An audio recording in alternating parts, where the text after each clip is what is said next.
Mesdames, Messieurs, nous allons enchaîner. On termine avec vous cette journée de table ronde. Bruno Bouteille, vous êtes PDG de Cirea Group. Vous avez créé une armoire assez révolutionnaire où le pilotage associe stockage, autoconsommation et mobilité.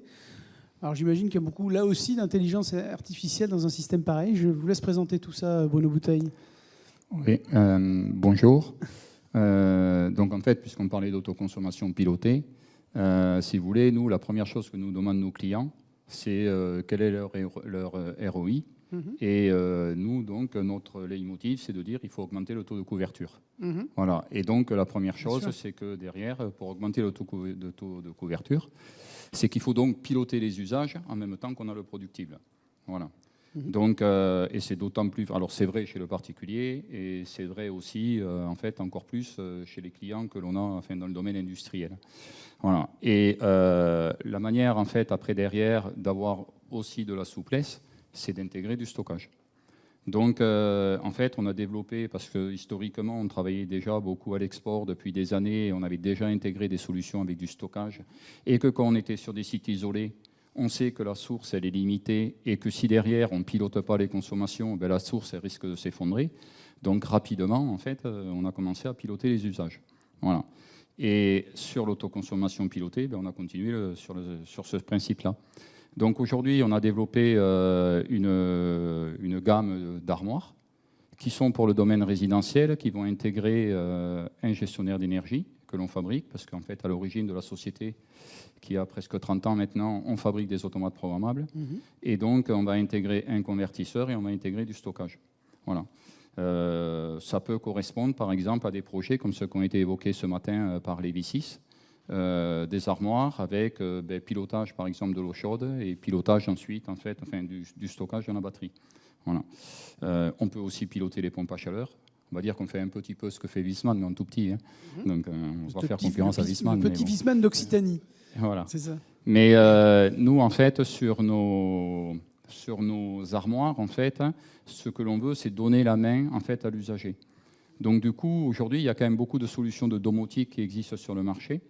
Et donc, l'idée, c'est de dire l'armoire, en fait, elle doit être compatible avec les solutions de domotique, de façon à ce que l'usager puisse acheter ses propres équipements de domotique et faire lui-même ses propres scripts d'optimisation. Par exemple, s'il veut piloter, par exemple, sa pompe à chaleur ou de sa piscine, au moment où, en fait, il a suffisamment d'énergie qui est stockée ou suffisamment de productible. Donc, voilà. Donc, on a une gamme d'armoires pour le résidentiel. Enfin, je vais y passer, c'est celle-ci, l'armoire AEA. Et on a une gamme d'armoires, alors celles-ci, elles font 3, 6 et 9 kW. Et elles intègrent des batteries de stockage de seconde vie. C'est une autre particularité parce qu'en fait, elles sont aussi produites en France, en Occitanie. Quelle capacité ? Le module de base est de 3 kWh. 3 kg, voilà. Et en fait, c'est modulaire et en fait, on peut en rajouter. Voilà. Et en fait, après, elles sont produites dans l'Aveyron, c'est ça ? Oui, c'est ça. Elles sont produites par la société SNAM. Monsieur Joffre peut le dire, il y a beaucoup de savoir-faire en région Occitanie. Donc, elles sont produites effectivement dans l'Aveyron, à Viviez, donc par Phoenix Battery. Donc, on parle de circuit court, c'est vrai aussi pour vous dans l'industrie, pour le coup ? Oui, mais c'est-à-dire que nous, en fait, on est une PME, donc au départ, on ne démarre pas avec les mêmes moyens qu'un industriel. Et donc, si vous voulez, l'idée de pouvoir réutiliser de la batterie de seconde vie, ça s'est fait aussi en partenariat avec SNAM.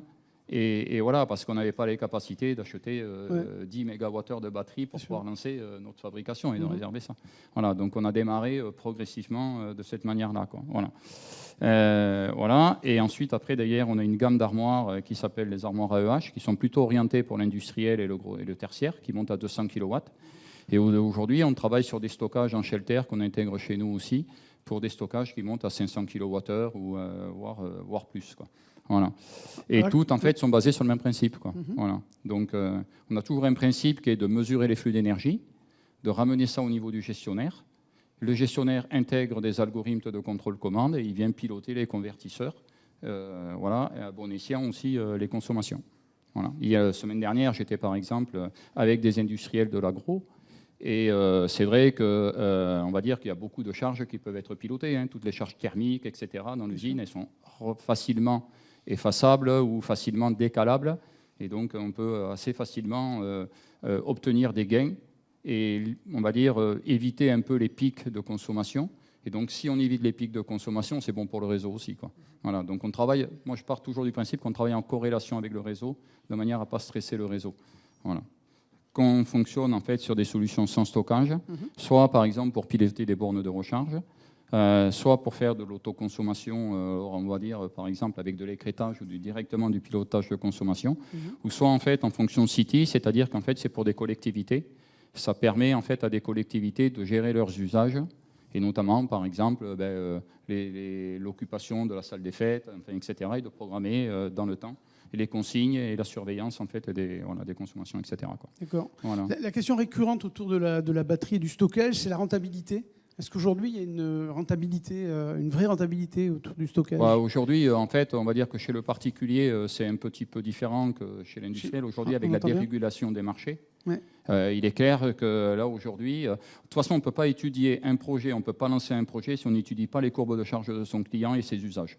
Voilà. Et c'est à partir de ça qu'on peut déterminer déjà en premier niveau qu'est-ce qu'on peut piloter, qu'est-ce qu'on peut linéariser, et ensuite quel est le stockage qui est suffisant pour obtenir un bon ROI.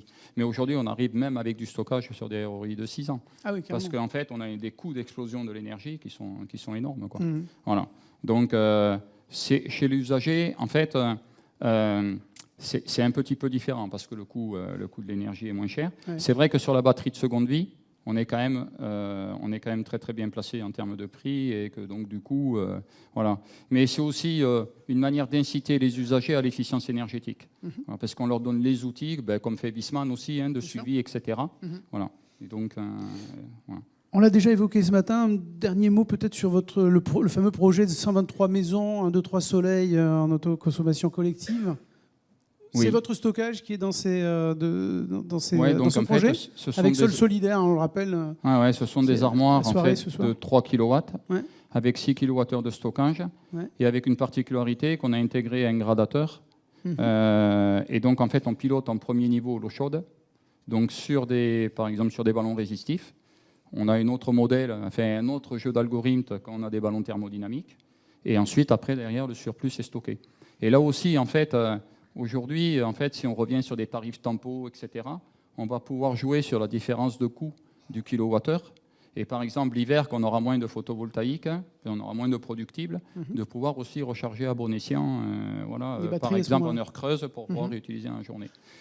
Ce que je voudrais dire, enfin, juste pour conclure, parce que nous aussi, comme Citelia, on a un peu un cas d'usage sur notre bâtiment, c'est quand même pour montrer quand même l'intérêt qu'on peut avoir sur du stockage, etc.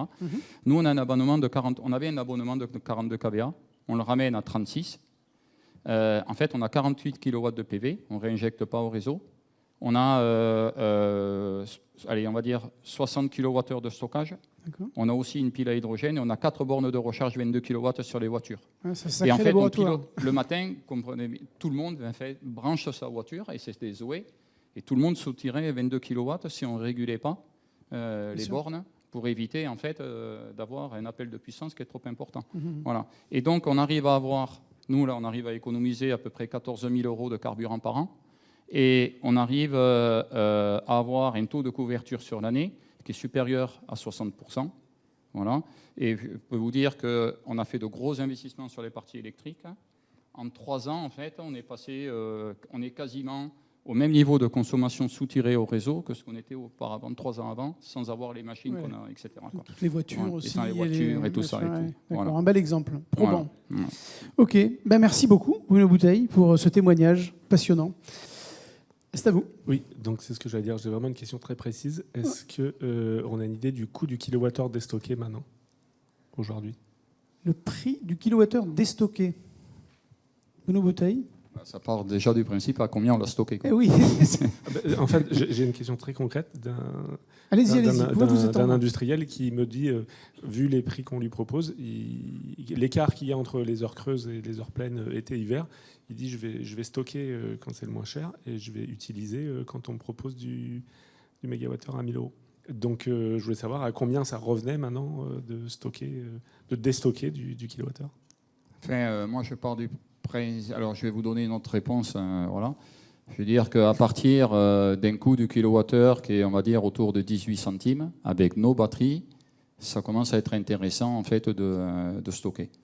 Voilà. Mais Voilà. Et en fait, aujourd'hui, même si on a un coût du PV produit qui est, on va dire, initialement sans stockage de 8 centimes de kilowattheure, en fait, vous sortez avec un coût qui est autour de 25. Voilà, il faut le rapprocher en fait après des coûts que vous pouvez avoir sur le marché dérégulé, quoi. Est-ce que ça répond à votre question? Tout à fait. Ok, super.